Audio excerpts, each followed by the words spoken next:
Terima kasih Anda masih bersama kami dalam Berita Papua hari ini. Bagi Anda yang baru saja bergabung, kami akan sajikan kembali 3 berita utama. Ratusan kendaraan pawai takbir keliling sambut Idul Adha di Merauke. Jenazah sudah tidak utuh, identifikasi jenazah korban pesawat Sam Air hanya bisa menggunakan tes DNA. 6 awak kapal Farida Indah hingga kini masih hilang.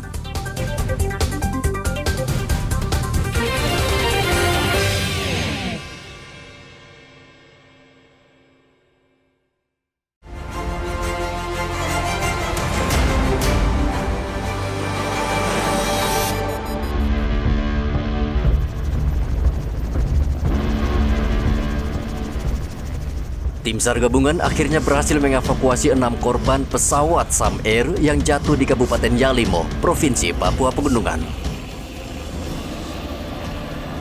Jenazah dievakuasi dari tebing setinggi 2073 meter yang terletak di distrik Welerak, Kabupaten Yalimo. Jenazah kemudian diterbangkan ke Bandara Wamena, lalu dibawa ke Bandara Sentani menggunakan maskapai Trigana Air. Dan Lanut Silas Papare menyerahkan ke-6 jenazah kepada Sam Air dan dibawa ke Rumah Sakit Bayangkara Kota Raja, Kota Jayapura untuk proses identifikasi. Berikut data kru dan penumpang. Pilot Kapten Hari Permadi, Kopilot Levianus Murib, penumpang Bartolomeus, Ebet Heleron, Hermina Heleron, dan Klimpuni.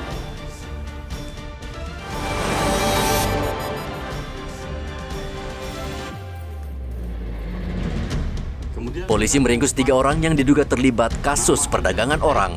Korbannya perempuan berumur 17 tahun dan dipekerjakan sebagai pramuria di kafe milik tersangka. Korban menyatakan mengenal tersangka dari media sosial. Hubungan mereka semakin akrab, lalu korban dijanjikan pekerjaan di sebuah restoran, namun ternyata bekerja sebagai pramuria.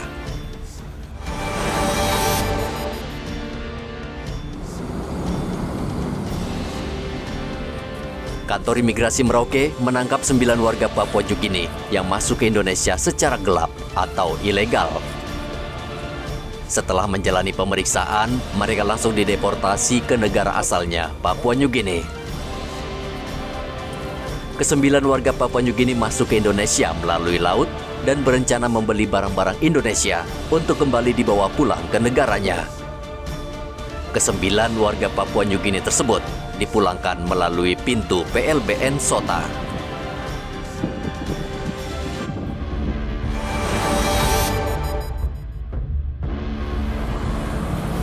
Komisi Pemilihan Umum Papua Selatan menemukan sejumlah bacalek yang ternyata menggunakan KTP orang lain untuk mendaftarkan dirinya ke KPU.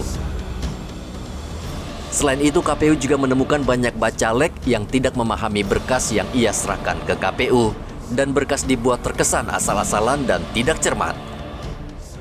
Akhirnya, KPU menyuruh ratusan bacalek dari 18 partai politik memperbaiki berkas mereka agar lebih baik dan rapi sehingga layak diverifikasi KPU. KPU menetapkan 9 Juli sebagai batas akhir pemeriksaan berkas bacalek.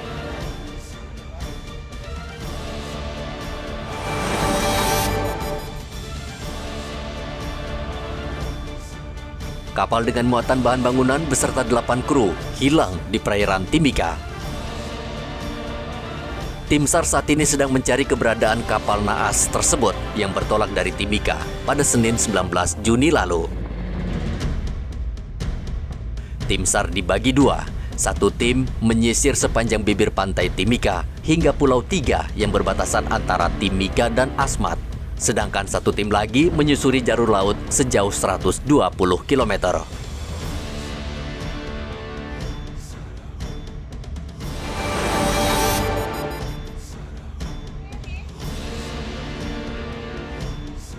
Satuan Reserse Kriminal Satreskrim Polresta Manokwari menangkap pelaku penyalahgunaan BBM subsidi jenis solar.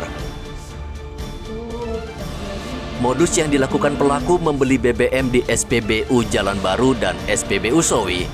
Setiap hari solar yang dibeli sebanyak 60 liter, kemudian ditampung dan ditimbun lalu dijual kembali di pedalaman. BBM tersebut dijual seharga Rp11.000 per liter. Dengan modal Rp8 juta, tersangka berhasil meraup untung hingga Rp14 juta.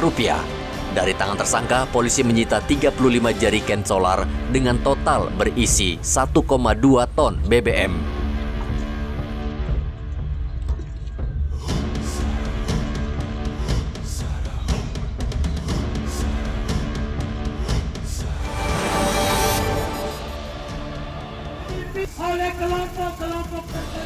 Ratusan orang berunjuk rasa di halaman kantor Bupati Mimika.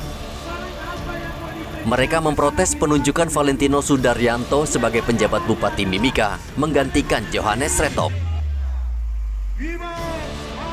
Pengunjuk rasa berorasi di halaman kantor Bupati Mimika sejak pagi hari. Mereka menuduh Mendagri melanggar aturan. Menurut mereka, Pengadilan Tipikor Jayapura telah memerintahkan Johannes Retop tetap menjalankan tugas sebagai PLT Bupati, kendati terbelit dugaan kasus korupsi.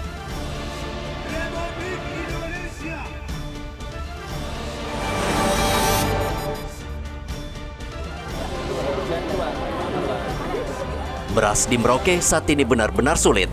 Terbukti pasar murah yang digelar di lapangan Mandala langsung diserbu warga yang ingin mendapatkan beras murah. Sebagian warga sudah antre lebih dari 2 jam dan saat pasar murah dibuka, mereka langsung menyerbu stan Bulog yang menjual beras. Mereka berdesak-desakan untuk mendapatkan beras yang hanya dijatah 5 kg untuk satu orang.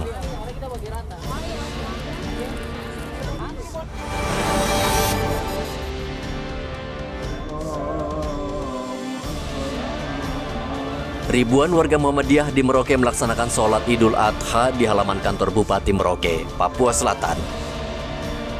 Sejak pukul setengah 7 pagi, mereka sudah mulai berdatangan. Tepat pukul 7 pagi, sholat Idul Adha dimulai dengan Imam Jufri Tamrin, Ketua Muhammadiyah Merauke. Perbedaan dalam pelaksanaan perayaan Idul Adha antara Muhammadiyah dan pemerintah, menurut Jufri bukanlah suatu hal yang mendasar, melainkan amanah dan rahmat dari Allah Subhanahu wa Ta'ala.